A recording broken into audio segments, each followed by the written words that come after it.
Okay, well, thank you all for being here. We are very excited and honored to welcome a friend of mine.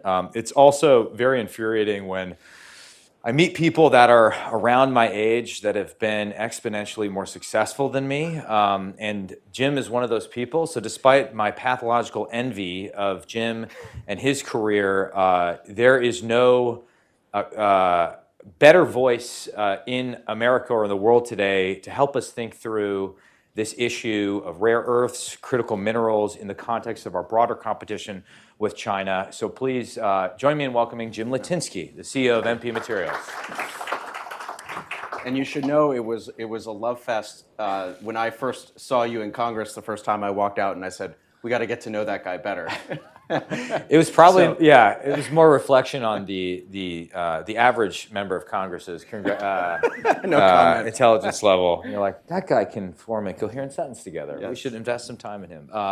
But you were very generous in making yourself available to my committee, the Select Committee on China, participating in various events that we did. But before we get into all that and before we get into the future of U.S. policy, just tell us about your journey that led you to found and chair and run as a CEO MP Materials, because you didn't start off in like the industrial, mining space. Yes. I jokingly say I'm an accidental industrialist.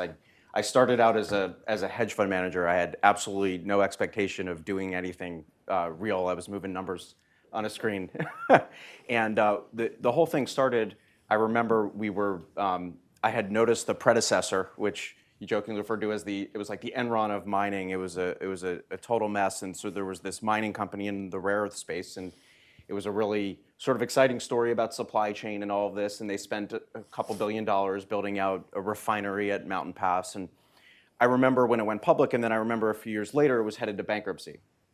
And so I started kind of looking into the situation, and the bonds had traded way down, and I'm like, oh, wow, this is, Apollo owned a bunch of the debt behind. I'm like, oh, this is great. We can buy a bunch of the bonds at 40 cents and, they'll figure out what to do with this thing and we'll make some money.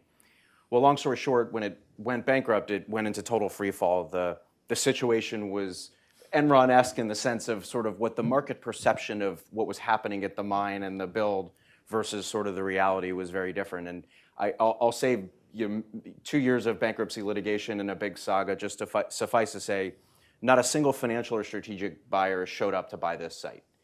And I found that odd because this represented the entire American rare earth industry. The entire supply chain, other than one site in Malaysia, was in China. And I couldn't believe that this very unique militarily strategic asset, especially with electric vehicles on the rise, we can kind of talk about rare earths and what they're in, but I couldn't believe that this was just going to go to reclamation, because that's what the court plan was. And so almost out of a movie on the courthouse steps, we kicked in some money just to keep it in care and maintenance to figure out a plan. And then I ended up putting a group together to buy it out of bankruptcy, relaunch it. So when I bought it out of bankruptcy, it was 8 employees in care and maintenance. This is a multi-billion-dollar site. We had no accounting infrastructure. It was nothing. It was like, congrats, you bought a mine. I had no corporate anything. And then so it was sort of like a startup and a distressed turnaround at the same time. And fast forward to today, and we're now about 800 people. We're public. We relaunched it. We now produce approximately 10% of world rare earth supply and 100% of the U.S. supply. And then we moved downstream, and we can talk about that. But we built a magnet factory in Texas because it doesn't do any good if you have all the rare earths in the world. If you can't if the end product is still in China, you're going to China, and so we built that factory. We can talk about that, but that is the last 10 years in a nutshell. So when you had this idea, what did your colleagues in the world of high finance think of this career departure for you? They thought I was utterly insane, and I thought I jokingly say if I knew what I was getting into, there's no way I ever would have done it. Obviously, it was just obviously it was incredibly challenging. The first few years, every day we were on the precipice of what we call a 22, which would have been just another Chapter 11, sort of a second one. So it was very hand-to-mouth in the beginning, but it worked out. But there were a lot of my investors. I had run a very successful hedge fund for over a decade prior to kind of doing this, and my investors were like, what are you doing? You think you can run a mine? So there were a lot of tough conversations, but it worked out. It was a $30 million side pocket for the fund that ended up becoming a multi-billion-dollar gain. So the investors who participated were very happy, but it was a tough process, to say the least. Okay, so you made that transition. Let's talk about MP Materials itself. So MP stands for Mountain Pass. What is this? What is Mountain Pass? Yeah. Where is it? Yes. Why is it important? Okay, so if you've ever done that drive on I-15 from Vegas to LA or LA to Vegas, you can actually see it from the highway. It's an enormous site. It's several thousand acres. By the way, the drive to Vegas is always better than the drive back. So if you It's get a out, different state if of you get out of the mind. car to throw up, Yeah. you know, odds are you might have done it near our site. Yeah. It's just over the border in California, and basically they were originally looking for uranium and other nuclear materials back in the 50s. That's how this site was discovered. And it had operated. This was the rare earth industry of the world for decades. And then about 20 years ago, the Chinese took over the industry, and we can talk about that. But so this site was sort of a very storied site, but because of the Chinese taking over the supply chain, it was effective. You know, it was really incapable of operating at a low enough cost. And so a new group came in and with a grand plan to build this enormous state-of-the-art refinery that could get costs down and could serve the market. And obviously, it was a complete disaster. But what's interesting about rare earths is I think people think that it's sort of, you know, you mine, like they think of a big open pit and you kind of take some rocks out and put them in a bag and send them somewhere. And actually, rare earth mining and refining is really much closer to a specialty chemicals process. To take these things and make them into a saleable product, you have to concentrate it and then refine it in a very meticulous way. And so it really does look, if you look at the pictures on our website, it looks a lot more like an oil refinery than it does a mine. And then as far as MP, we went public in 2020. Our long-term vision was, we said when we were going public in by 2025 plus, we'll start thinking about a magnet business, because we can sell these things, we can sell some to Japanese magnet makers, but at the end of the day, the Apples, Teslas, GMs of the world buy all their magnets in China, and so what good is having some part of a US supply chain if we can't do it all? And so we then built a magnet facility in Alliance, Texas. We have a big deal. We'll be the key supplier for the GM electrification platform. And so that factory, we broke ground on that in April of 22. We have completed that, and we're now going to be, by year end, we'll be selling a precursor material product, magnet product to GM, and then by the end of next year, and we're qualifying magnets by year end, and then by the end of next year, we'll be selling magnets to GM. So surely, So with fully US mined to refined. So surely in America, and given the importance of rare earths, and given the interest in EVs, we have many of these mines scattered around the country, correct?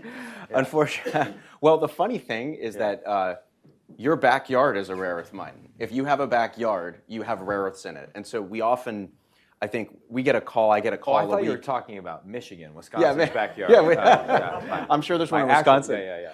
But these are in every piece of rock. And so we'll often hear stories of, I jokingly say, whenever someone wants to do something with respect to the US or NATO, you see a news of a big find. Turkey had a big find, and then when, I think Finland and Norway had a big find. And the challenge is you can take any area of rock and take 0.02% rare earth and multiply it by the price and come up with and say, I have a $10 billion rare earth mine. What they don't tell you, though, is it would cost $100 billion to extract it. So to me, that's not a rare earth mine. So unfortunately, due to economics, so there are unlimited rare earth mines. Economic rare earth mines, there's one in the US, that's us. There's one in Australia, and then everything else is basically in China. Are there other sites that where the extraction would be possible and economically feasible, but the regulatory environment just makes it impossible to explore? Yes, but it's even harder than that. There are some other sites, but at today's prices, so just as an example, we were very profitable 2 years ago. About 18 months ago, the Chinese took the price because they control the industry. They took the prices down about 70%. A lot of that was Chinese macro, but I think some was, sort of maintaining control. And so the reality is the Chinese industry today basically loses money at these prices, and so does the rest of the industry. And so there are some other sites. I think we could certainly bring those online, whether in the U.S. or in other ally nations around the world. But realistically, there's no prospect of that from an economic standpoint, which is something we can talk about because the Chinese have the prices to be so far below the incentive cost of production. So basically, when it comes to this, a critical component of our competition with China, we have MP, we have our friends in Australia, and that's pretty much it. Yes. Okay. Yeah. All right. So you're a very important person, in other words. Well, if I'm on stage with you, I must be. That's true. That's true. Very. Flattery will get you everywhere.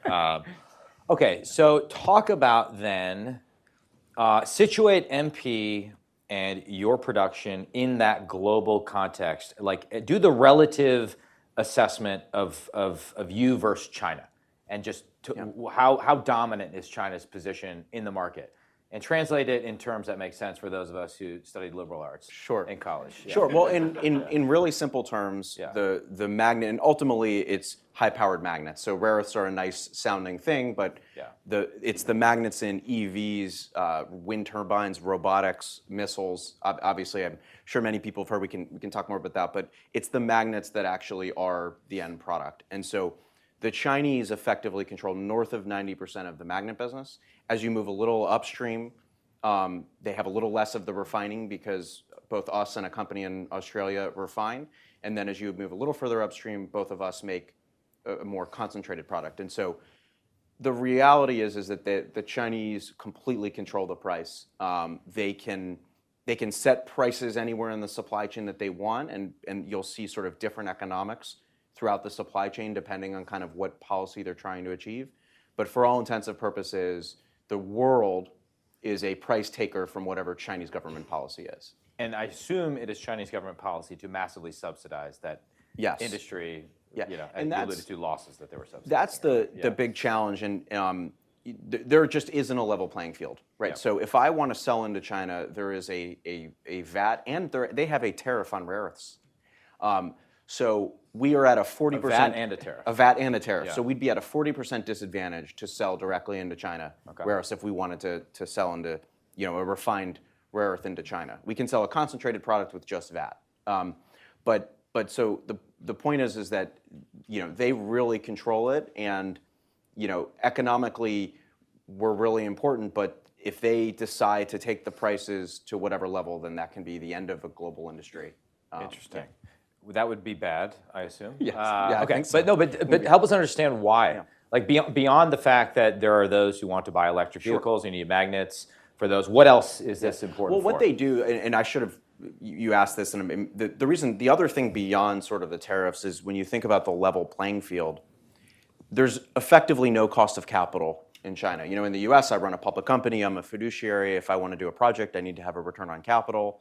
The Chinese producers, their entire rare earth industry consolidates up into two major groups. There's what is China Northern and China Southern, which is China Rare Earth Group. And so those two entities are effectively the Chinese government, and they have a free or a negative cost of capital. And then as you move further down the line, obviously labor is cheaper, reagents are typically either free, or in fact the largest piece of our cost structure will be on labor are reagents, like acid and caustic and some of the other things that we need to produce the product. Those are enormously expensive. They're effectively free. Do those come from China as well? China, no, those come from the U.S. Those are actually pretty standard things. They're just, you actually have to pay for them and transport them. They have a real price.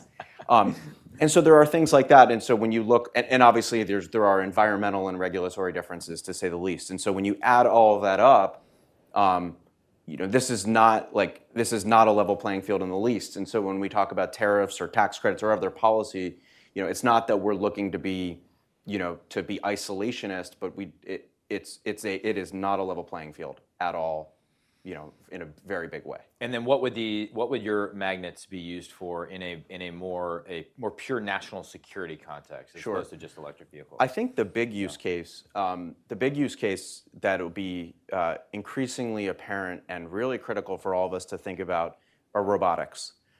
So you may hear people talk about autonomy and with EVs, and an EV is a robot on wheels, and a robot is obviously a humanoid robot is a robot on legs. the way a robot moves, there are actuators, and an actuator is effectively a rare earth magnet, or a high-powered magnet. And so the content for a robot is typically at least 2 to 5 times that of an EV. And so if you believe sort of the Musk vision of the world of we're going to have billions of robots, we'll all have one to do chores and work in factories, et cetera, the scale that we will need is enormous, the amount of product. But the tough thing also is this supply chain. We've already lost the EV supply chain. Like, it's gone.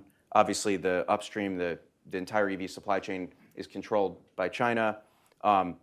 We haven't yet lost it in robotics because it's so early, but that is why I think it's sort of a really critical issue for us to discuss, is because this will be really important in robotics. And then an extension of robotics are drones and eVTOL. So think of it as any kind of electrified motion, whether it's a robot or a robot in the air. These are going to require rare earth magnets. Okay, let's plant a flag there and come back to how we might avoid losing the robotics supply chain. And just go back to just sort of core rare earths, magnets in general. You interacted with my committee a lot. You provided input into our final policy report, which was called Reset, Prevent, Build. It was kind of an economic and technological strategy. We had a section in there on rare earths and critical minerals. Maybe talk us through, if you were down in Mar-a-Lago right now advising whoever is emerging as secretary of this and that, what would be the common sense steps we can take in the next year that would actually that would wean ourselves off of our dependency on China in key areas and allow companies like yours to fight on a level playing field? Sure.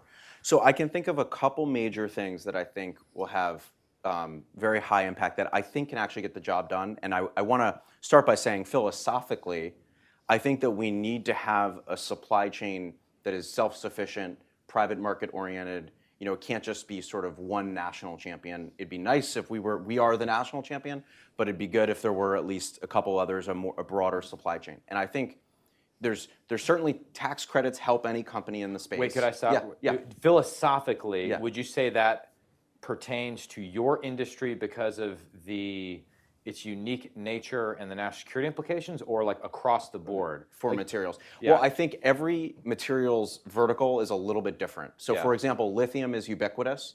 That is a little bit more of just kind of a money issue, and that supply chain is diverse, ubiquitous. We won't have a problem with lithium. That's global, that's everywhere. I don't think we need to worry about that because there are projects in South America, there's projects in Arkansas, there's projects in Nevada, California. It's all over the place. I think they're going through a challenging cycle with prices, and the Chinese have taken prices down, and so we do need to think about long-term pricing, from sort of mercantilist policies, but that is a broader supply chain.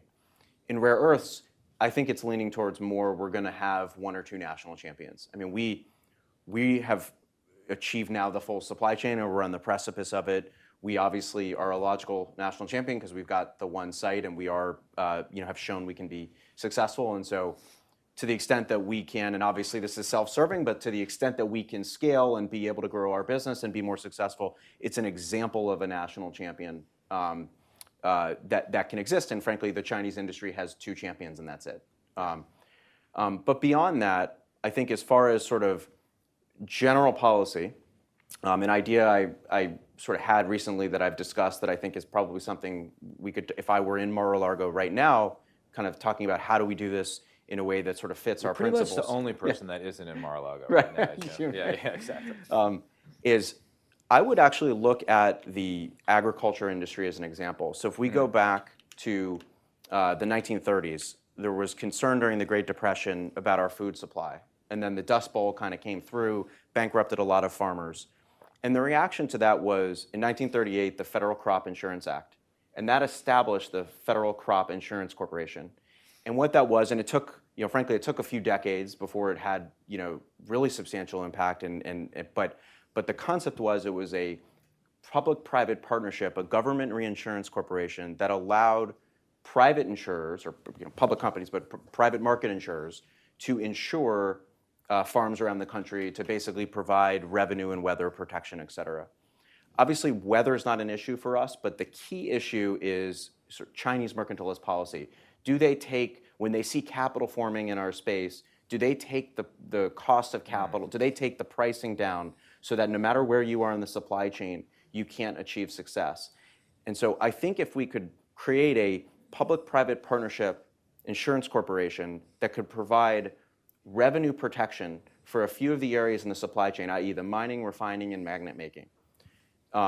So that, for example, if you have a new mine in Wisconsin and everything's great about your project and you want to raise the capital, the challenge you have is Wall Street will say, well, yeah, I know you have the debt, I know you have the mine, this plan looks great, Mike, you're great, but the Chinese can just put you out of business right when you're coming online.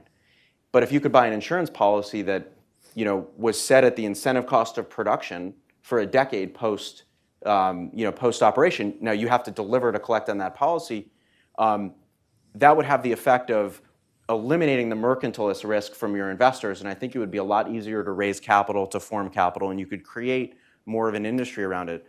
Lastly on that, I think that would have the effect of an economic mutually assured destruction where the very existence of this program would show the Chinese that mercantilist policy won't be successful, and so it would eliminate their likely willingness to do it because they know it's not going to be successful, so why lose billions of dollars subsidizing the world? And so I think if we could figure out a way to get a program like this in place where we can show to the Chinese that there's mutually assured economic destruction in this vertical or in other verticals that we're interested in, I think we can, in a very low-cost way, get the private markets to do something to get this supply chain going. How do you think about that in the context of sort of this broader debate about our tit-for-tat tariff war with China, whether we're going to use the existing 301 tariff paradigm, impose 30% tariffs across the board? Like, how does that relate to your idea? Well, to my idea, there's kind of a couple questions in there. I think sort of generally stepping back is just sort of a thinker, since we're at a place where people like to think. I think there tends to be, I think when we don't just think at Hudson, we do. I think there tends to be, I watch a lot of CNBC, so I can hopefully catch you once in a while in the morning. But there tends to be sort of a very simplified academic view that, tariffs are bad and, we have to avoid them, we can't be isolationists. And then there's the Lighthizer view. And I lean a lot more towards that because I don't think we have a level playing field. And I think that policy is to make sure is to correct. So it's not a magic wand. It shouldn't be applied across everything. It doesn't need to be applied to, little umbrellas that get sold in Walmart or something. But it should. I think it is an important mechanism of policy for certain areas, particularly areas of national security that we care about. And so I would be very in favor of doing it in sectors like mine, where it's just, hey, this is. There's not a level playing field. We've got to level it, and so. Yeah. Where to draw the line was always something I struggle with on the committee, which is to say, I think there's a certain subset of industries or things that people agree, but we don't have a level playing field, and there is a role for government intervention to level the playing field. Now, the mechanism matters greatly, right? Like, because I'm very skeptical, for example, that our subsidies of the semiconductor industry are going to bear fruit. There's a lot. It's sort of an overdetermined problem, but we can talk about that if you want. But I think everyone kind of agrees: semiconductors, pharmaceuticals, rare earths, energetics. There is a subset of things that we do need to wean ourselves off our dependency on China, but where to draw the line is the line is sometimes very opaque. I totally agree with that, and I'm skeptical on the what was the semiconductor policy of the last few years for that exact reason. If you can get a PhD in electrical engineering in Taiwan to work the night shift for $70,000 a year, that's going to be pretty competitive relative to any subsidy you get here. And so those are, that's you know that a lot better than I do. That's why I keep going back to, I'm a free market capitalist. I think that the private sector tends to allocate capital the most efficiently, and so the challenge here, though, is that you have a sector that has a lot of positive externality for our country, where this is a supply chain that we want to have, strategically we need to have, but you've got to find a way to kind of push the value of that externality into the sector, and government can do that. And that's why I like the idea of any way that you can create public-private partnerships where it's not just sort of the public handing out money willy-nilly or just big programs that everyone get. It should be sort of the public sector helping in a way that is still part of our values of allocating capital efficiently. And that's why, again, I really like the idea of an insurance corporation in our space, and I think you could do it in other sectors too, where we say this is a strategic industry, this is an industry that's a victim of mercantilist policy. What is the incentive price of production, and allow the private markets to figure out how to allocate that capital via qualified insurers, and then you would at least, obviously there'll be failures, but I think that there'll be more incentive in the private markets to invest in those areas, and that's the goal, is to get the markets to want to invest. Right now, if you showed up to Wall Street and said, I have a generic drug company, we're going to make a penicillin equivalent in Arkansas, they'd say, well, no, we can do it in China or India, and so. But if we could change the dynamic a bit with programs like this, and again, I don't know that sector as well, but I think that there are some of those verticals where programs like this could free up capital to want to go into those things. So public-private partnership, when it comes to this insurance issue, is there a sort of deregulatory agenda that you think would make sense and help, or is that just sort of a marginal improvement? I think it's certainly, and some of these verticals tend to get sort of adopted. I was joking earlier about rare earths tend to be adopted by parties who have other purposes. It's a great headline to grab, like, oh, we have this, so now listen to us in this. And so I think that permitting tends to be one of those things that sort of leads the discussion. It's relevant, it's important. For sure, we should loosen that up. That should be part of something. But if we went out and just said, hey, no permits, go build stuff, I still don't think it would solve the problem. So I think it's a component down the list that should be part of stuff, but it's not gonna give us a supply chain. Stockpiling, am I correct to characterize you as skeptical of that idea? Yes, skeptical in the sense of we'll take it, right? We're a company fighting China, we economically competing, but it's a one-time hit, right? It's not a solution. It's a one-time hit. It's nice. It's better than nothing, but it's not a solution. Yeah. How about structurally, in terms of the federal government, like how the various agencies are structured, or the NSC? Like, I'm just curious, has the government ever reached out to you? Have they ever incorporated your wisdom into an official war game? Who do you view as the point of contact in the national security community for these issues? Well, I did participate in a war game. Well, is this a segue for me to ask you about? Yeah, I'm just struggling to bring it back to my stuff. Yeah, that's right. Yeah. I do have so many questions for you, but we have conversations and we have a lot of visits. I think there is generally interest, and I think the good thing, and I know you experience this too, this is a nonpartisan issue, right? I think there is a general strong interest on both sides of the aisle to figure this out. I will say that I do think when it comes in, because I'm talking critical materials here, critical minerals, this supply chain, we are, in the scheme of things, a tiny issue compared to semiconductors, AI, some of these other bigger things. And I get that. And so I think we tend to be, frankly, collateral damage or sort of an afterthought relative to policy around those other bigger things. And that's fine. That makes sense because we're just not as important as AI or semiconductors. But I would remind everyone that this upstream input does impact trillions of dollars of downstream market cap. Yeah. And when we talk about robotics and drones and warfare, I would put this vertical of importance along with those things. And so if we don't figure this out over the next decade, then this is a big time problem for us. Okay, before we talk about robots, let's talk about humans. So you need to recruit humans to work in your facility, and the government needs humans that understand your issues and national security issues. Talk to us about how you view both your, like the labor market for your industry, and like how the federal government can do a better job of recruiting smart people in the private sector who understand your world and can tie it to sort of core national security issues. Great question. Well, the good thing for us, by the way, is I love saying this, but we have three major sites. We have a mine and refinery, we have a corporate office, and we have the magnet factory. Our mine is in California, so we're in a blue state. Our magnet factory is in Texas, so we're in a red state, and then our corporate office is in Nevada, so I call that purple. Yeah. So we run the gamut, and we need people in all of them. What I would say is, realistically, it is easier recruiting in Texas because we're right in Fort Worth, where there's a lot of talent, than it is at Mountain Pass, which is, it's a 50-minute drive from the Vegas Strip, but it's a long commute, so it tends to be a little harder. But we have engineers, operators, maintenance workers. I mean, it runs the gamut of sort of what you would, what we really want to focus on, sort of good, well-paying, middle-class, blue-collar type jobs. And we're hiring, right? We can't get, it's really hard to find electricians. It's really hard to find maintenance people. If when you hear sort of talk about getting the trades, like getting more people in the trades, that any policy towards that I think is sort of well-deserved, because we have job openings for electricians in both places. And we're paying a lot of money. It's just really hard to find people in a lot of those kinds of trades. Yeah. Well, we could spend the next hour talking about how to fix K through 12 education and bring back the trades.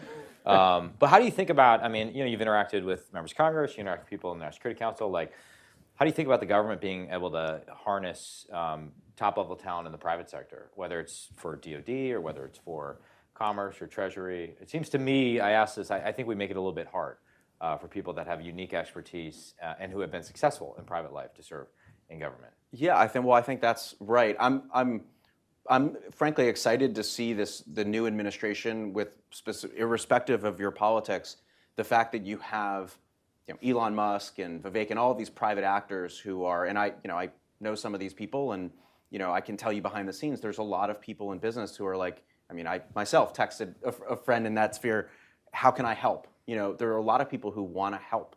And so it'll be interesting to see kind of what transpires over the next couple years, because we should, it's interesting, I saw this on TV the other day. There was one of the anchors was like, oh, well, Elon Musk is going to be focused on doggy, the government efficiency, but is he really doing it to make money? And I think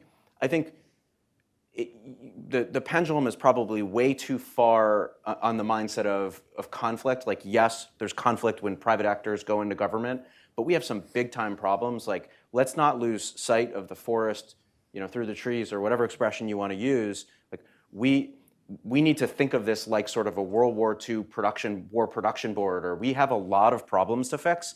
And if we screw up a couple things on conflicts, like, okay, that's a little annoying, but why don't we do some major things for our country to get our supply chains back and really benefit from expertise to take government action to more of a state of the art kind of situation. And so I'm a big proponent of figuring out any ways we can sort of get the private sector to really help out. And again, if it means that there's some misses and conflicts, like, let's not harp on that. Like, that is a thing. We should not forget about it. But wow, if we can get all of this expertise and do great stuff for our country, and yeah, there's going to be some downside to it, but I'd much rather have that than I would like, no, let's keep business out and then find out we're in just a strategic disaster.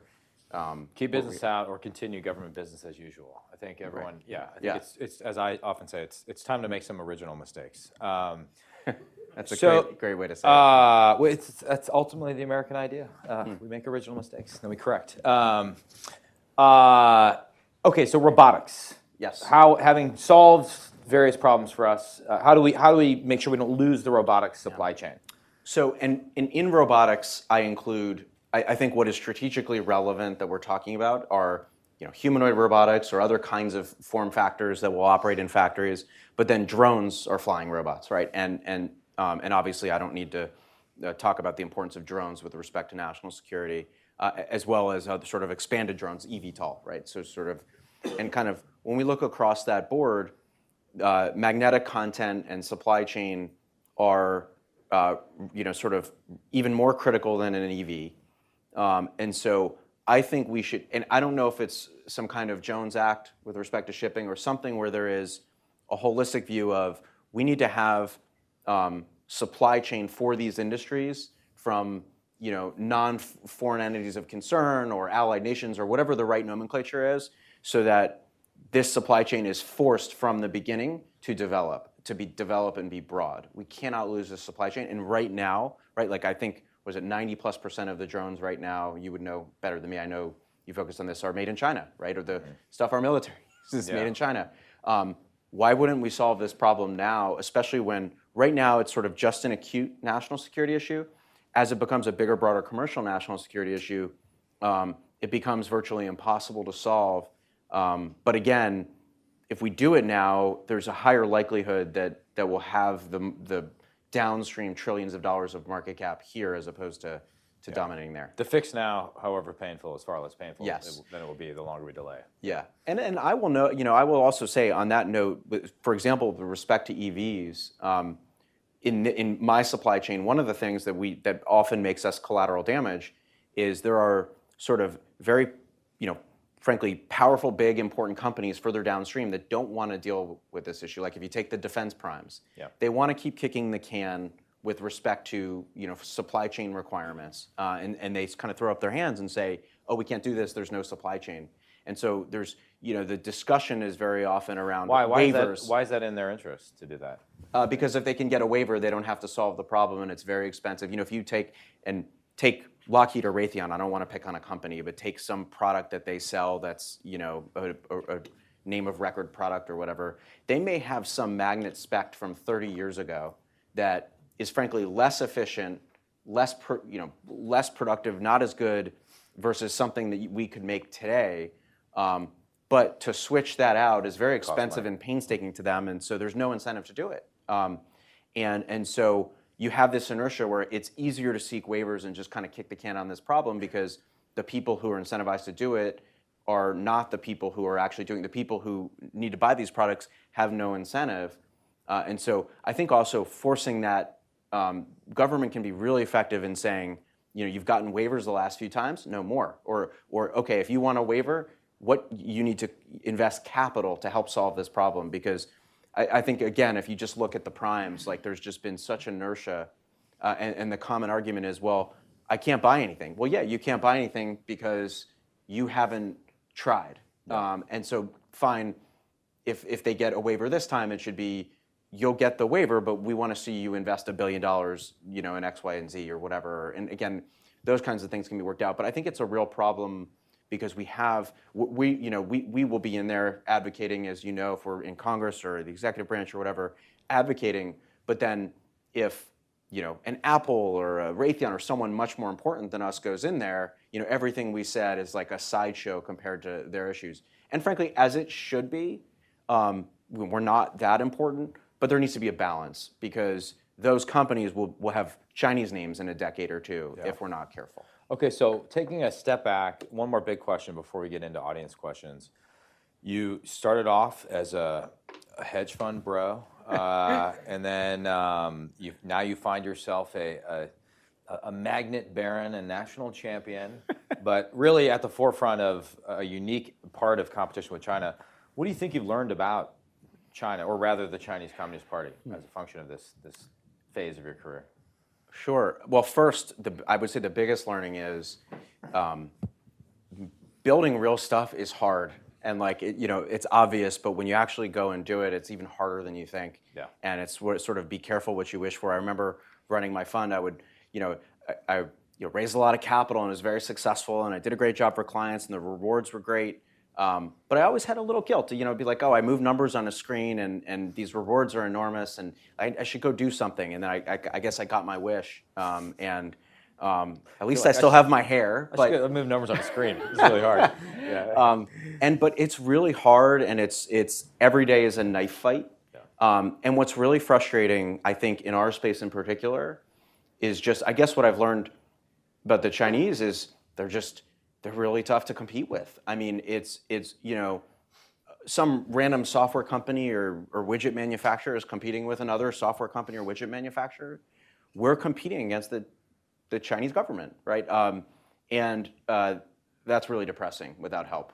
We do feel a little bit like, hey, we need some air support. Like we're sort of, and I'm being obviously very dramatic here, but we do feel like sometimes we're special forces out there, trying to get a job done, and we just have no air support. And it's like, hey, we can only take fire for so long. And I do worry about that because when I look at the state of the industry today, we took this thing from a complete standstill. It was shut down. Not a single financial or strategic buyer showed up to buy this site. I was crazy enough to do this, and then I showed we can be successful. We produce 4 times the amount of product that the predecessor produced on an annualized, probably up to 5 times now on their best quarter annualized ever. We've shown it can be successful. We made a lot of money a couple years ago. Like, we've proven that this can work. But then the Chinese take the prices way down to where their companies lose money, and that can't persist forever. We can't survive forever, even if we're lower cost than them. And so at some point we need air support. Okay, quick lightning round, then we'll get to audience questions.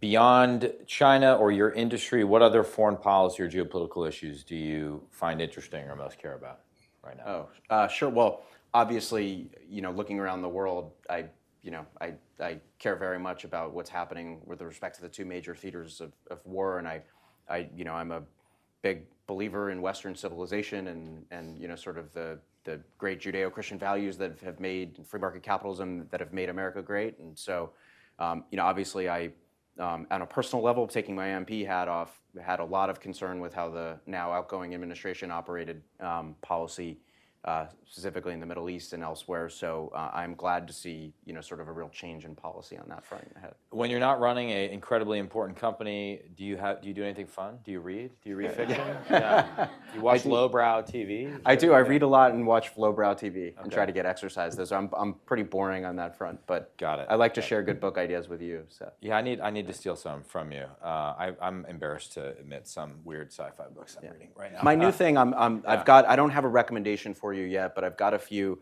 I'm trying to do some research on kind of how the private sector interacted with government in the 40s and 50s, because I think that is sort of a very imperfect analogy, but a case study for, particularly given this new administration, how can that relationship work well? What are the pitfalls? Maybe you've probably read all those books. Tuxedo Park is a book I would recommend to you on that. And finally, favorite former or current member of Congress? You don't have to answer that. Yeah. Okay, audience questions. He's on the stage. Yeah, exactly. Sure, Tom. Yeah. Tom Duesterberg here at Hudson. First, thanks for doing what you're doing. I think it's heroic, and I wish you the best. Thank you. It's very nice. So rare earths are, as far as I remember, 17 separate metals. Yes. Right. Do you do all of them? Because some metals like go into lasers, semiconductors, and so on and so forth. Do you do the whole gamut? Almost all of them. The short answer is the reality is there are only a handful that are really relevant. So NdPr, or technically it's PRND, neodymium, praseodymium, and then dysprosium and terbium. Those are the key four for magnetics. The last two I mentioned, dysprosium, terbium, are the heavies. Sometimes you hear of heavies, which a lot of them come out of Myanmar through China. Those are the four key ones, and then there's sort of various other ones that are niche use cases, but 90+% of our revenue as a business is sort of NdPr related, so neodymium, praseodymium. And those playing our drinking game at home, watching, having just heard Neo proves dymium. It took me 3 years to properly pronounce that. Had to take a shot. Yeah, that's right. Yeah, sir. Hi, my name is Ertem Gergun, Wilson Center. Originally, I am from Ukraine, and we are making very good neodymium magnets for CERN in Switzerland, in Kharkiv, actually, which is bombed quite heavily recently. So my question is, isolationism is a good foreign policy for U.S. in that regard? Thank you. What's your opinion? My short answer is no, but I'm happy to elucidate. And, Sorry, is the question isolationism a good policy for the United States? Correct? Yeah. With respect to our industry or writ large, or? With respect to Ukraine. Yeah. And US national. Easy one. Easy one. Yeah. Well, it's an easy one. Well, I think the Ukraine war and what's going on in the Middle East are sort of obviously two different theaters that require two different reality understandings. And I think I am always surprised at sort of some of the traditional national security establishment that says we must win at all costs in Ukraine, but we must have a deal for a two-state solution in the Middle East. And I think it's somewhat the opposite, which is we obviously have to defeat the idea of political Islamism, right? That is just in conflict with our values, always will be, and the two things cannot coexist over the long term. Whereas realistically in Ukraine, whether we like it or not, Russia is a nuclear power. And I think I've never spoken to him, but I'm sure if you asked Putin and you offered him the choice of losing or nuclear war, he may very well choose nuclear war. And so I think that is a scenario where there's ultimately going to be some kind of deal where they've made territorial gains. There will be some deal cut. I'm certainly not privy to enough knowledge to know kind of what's the bid ask and how all of that works. But to have, hundreds of thousands into the millions of people continue to die to end up at the place where it's either a deal or nuclear war, like why don't we just not have the killing now and come to a deal? And again, I don't know how you get to that deal. I'm not a State Department expert, but we should get to that deal as quickly as possible. Whereas I would be inclined, with respect to fighting Hamas, Hezbollah, the arms of the Iranian terror proxies, that we would take a much longer term approach where there is no deal. We can't coexist with that kind of attitude towards civilization. And so I don't know if that answers your question, but that's kind of how I view it. Yeah, I got to add a little spin too. I've always thought yes, isolationism is a bad policy, a bad sort of intellectual foundation for U.S. foreign policy, because problems don't age well and Las Vegas rules don't apply often on the world stage. What happens in places like Taiwan and Ukraine won't stay there. However, the isolationist impulse, which is not new and is very deeply ingrained in American history and society, is in some ways a healthy impulse. I think it sort of keeps us, those of us who believe in a robust, forward-leaning, forward-deployed deterrent, it sort of keeps us honest, right? Because you need to pair that that internationalist position with prudence, right? And a sense of prioritization. So I don't know if that makes any sense at all. This is not my panel. I should talk less. Yeah. Back? Yes, sir. There and then there. Yep. You and then her. Yeah. Sorry. Hi, William Chu, here with the Hudson Institute. I sort of want to follow up on his question, but focusing more on your industry. What do you think it should be the role of allies on the critical rare earths space? I primarily work on Japan, so there's a very well documented case of Japan supporting the Australian firm Linus during the 2010s, which has paid off.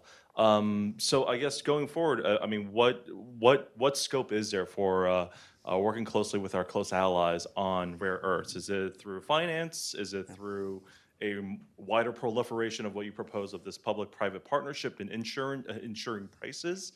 What form should this kind of partnership take? Great question. I think certainly with respect to this space, the great thing about a mine, refinery, or magna factory is you can't pick it up and move it to Beijing. So if it exists, certainly any of these assets in Australia, Five Eyes Nation, a true ally, great. So we should absolutely incorporate, for sure, Five Eyes, and then beyond, any kind of reasonable ally should be sort of under that same umbrella of getting this supply chain online. And there are obviously places that have added benefits.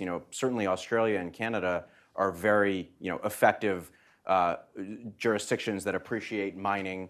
I'd be a little bit more hesitant with respect to certain.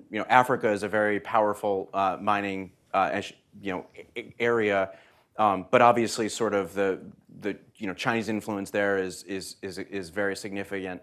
I think whatever we do, we have to balance, though, when it comes to sort of public-private partnership and capital, we have to balance sort of getting the supply chain with just sort of the concept of how far out do we want American dollars to help, frankly, workers in other areas, and that's more of a political decision. Like if the United States government, if the what I've dubbed the Federal Critical Minerals Insurance Corporation, if Canada was a qualified jurisdiction, fantastic. Australia, fantastic. If it was South Africa, I wouldn't. That could be challenging. And so I think that's sort of more of a political decision, but we should absolutely incorporate them. And then another thing, this kind of raises an issue that is something that we've said to government, and I think about it with respect to Africa, but I think it goes with South America as well. But one of the challenges with, I know the DFC, for example, has been wanting to hand out capital is the FCPA, right? Certainly an American company, business practices, cannot compete with, say, the Chinese government in Brazil or in Foreign somewhere in Corrupt Africa. Practices Act. Yes, Foreign Corrupt Practices Act. And so I think we need to think about those concerns, and then we also should be a little bit skeptical of jurisdictions that go beyond sort of our traditional very tight Five Eyes type allies when we go into certain areas of South America or Africa, because obviously you can have sort of significant government intervention that can destroy the value of assets or expropriation or whatnot. And so we obviously don't want to risk the same amount of capital in places like that versus true allies if we can. Yes, ma'am. Hi, I'm Daniela Cheslow, Deputy Tech Editor at Politico. I wondered from both of you, how should the US navigate the presence of American tech companies in China?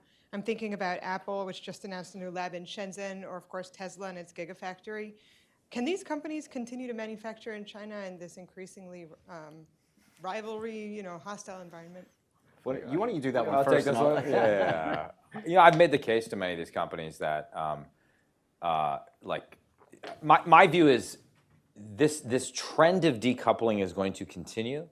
It is going to continue to be hard to do business in China, and particularly if you believe my other hypothesis that the risks of a near-term confrontation over Taiwan are going up, not down, until we fix the conventional balance of hard power. Just for pure economic reasons, now is the time to start getting out of China. Now, I recognize, and one thing I think I learned in chairing the Select Committee on China, that is not an easy thing to do. I mean, if you're Apple and you spent the last 2.5 decades building exquisite manufacturing facilities in China, it's not like we can fly a helicopter, pick all those factories up, and put them in Vietnam or Indonesia the next day. So I get that it is going to take time, but now is the time to start. And I think in a variety of industries, how much more evidence do we need to recognize the game that's being played here? It's like they invite these companies in, they make it very easy, it's cheap to produce stuff, and then they steal all your intellectual property and they prop up their own domestic indigenous industry and then fight on an unlevel playing field. So that has played out in a variety of different industries. It's playing out even in the entertainment industry right now. And I think the sooner, and by the way, how much more evidence do we need to suggest that the entire hypothesis of the more business we have in China, the better our political relationship will be, and the more freedom there will be in China, that was a bet both parties made a long time ago. It failed. It failed spectacularly. So let us not double, triple, quadruple down on that same bet. Not that I have strong feelings about this, but yeah. Well, I would just add on to that of course every industry is somewhat different, and I think to the analogy you just gave, Apple is further down on that sort of maturity level of where you've seen sort of intellectual property expropriation and now a competing industry taking shape and they're being pushed out. Tesla is obviously an outstanding producer. With auto production, it's logical to think that globally auto production is somewhat of a state-run industry in the sense that local production makes sense for that jurisdiction. And so I think we should applaud Tesla producing cars in China for the Chinese. I think that's great competition, and we should welcome that, and we want our companies to compete in China and do well. I think it gets a little bit more challenging if Tesla becomes, which they are now, but a very large exporter from China, where they're getting the benefits of sort of mercantilist policy and then and then utilizing that to have Chinese production dominate elsewhere in the global south or in Europe. And so what I would say is, obviously this is a vexing problem, but every industry is different, and we shouldn't necessarily say completely leave. We need to compete and exist in a world with China as a major competitor, and they're a very tough competitor, and we should try to find success there. But we also need to recognize that I think depending on the company, there's been a lot of short-term thinking, and I'm not touching whether those two are it, but it's very hard to get a CEO to think about the ramifications of a decade from now of not shoring up your supply chain. And so I do think that's the place of government, is to force these externalities that exist on our economy onto these companies, so there is a sense of urgency. Because if you're the CEO of a major company producing in China, it's tough to miss your quarter over something and lose your bonus.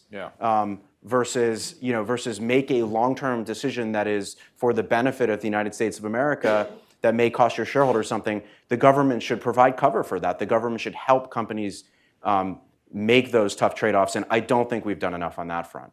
Okay, two more, here and here, in 2 minutes, we can do it, yep. Name's Nee Simmons. My name is Nee Simmons. I'm non-resident fellow at Atlantic Council and Center for Global Development. I used to work at the World Bank Group, so a lot of my work is in Africa, a little bit in Southeast Asia. I'm first generation Ghanaian American. Both of my parents are from Ghana. One of the things that I've noticed as I talk to certain African heads of state and their ministers, one of the things they're looking at is how do they focus on value addition? You know, the African countries are now have moratoriums where they're not allowing unprocessed critical minerals to leave.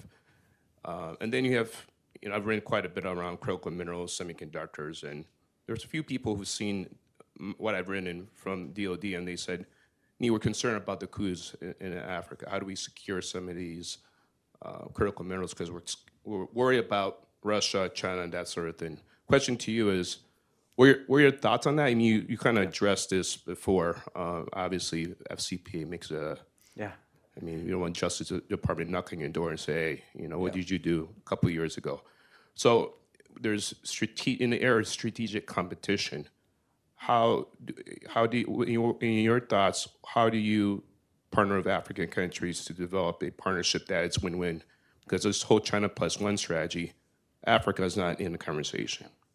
It's an excellent question, and I touched on it before because it's very topical in the sense that I can think of a couple projects, you know, in Africa, for example, that would make a lot of sense. And when we look at and would be great for supply in the world, it'd be great for allied supply. But when we look at projects along with that consideration, aside from sort of the general things you would expect, like economics are, okay, well, the government wants a very high royalty rate. You know, will this government be around? You know, how politically stable is this? And expropriation risk. And you know, sadly, the short answer is it depends on the country. But especially with respect to critical minerals, where these are very long-term projects, they require a lot of capital, and you're talking about 5, 10 years, more likely 10 to get something online, and then the economics make sense over the next couple decades.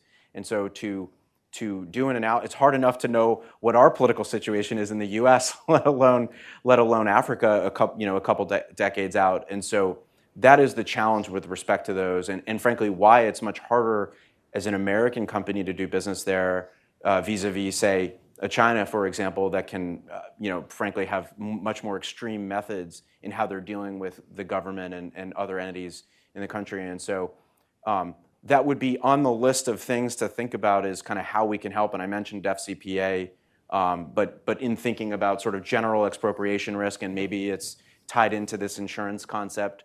But that is a key question and consideration that's part of this whole issue around critical minerals. Last question. Yeah.